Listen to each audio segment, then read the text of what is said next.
It was a chilly evening when I decided to take my dog Max for a walk in the nearby forest. The air was crisp, and the fading sunlight filtered through the trees, casting eerie shadows on the ground. Max, a spirited border collie, was eager to explore, his energy contagious. As we ventured deeper into the woods, I noticed the atmosphere shift. A heavy silence enveloped us, and the usual sounds of nature were strangely absent. Suddenly, Max bolted, slipping out of his leash and dashing deeper into the trees. "Max, come back!" I shouted, panic rising in my chest as I chased after him. The path became less defined, and the trees grew denser.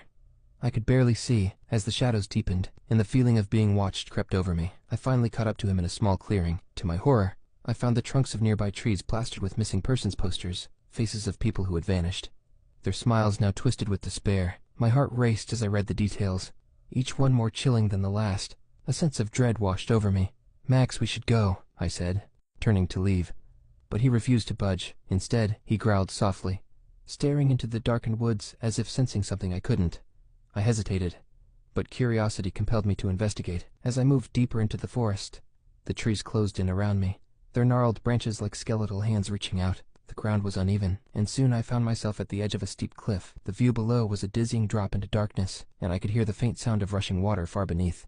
"Max, come here," I called, but he remained at my side, his body tense, eyes fixed on the shadows behind me. I turned, heart pounding, feeling an overwhelming sense of dread. The trees whispered, the wind howled, and I felt a presence, a malevolent force lurking just out of sight. Suddenly I was shoved from behind. The world spun as I lost my balance. Tumbling toward the edge, I caught a glimpse of Max's frantic face before I fell, the cliff disappearing beneath me as I plummeted into the abyss. Time seemed to stretch as I fell, terror consuming me.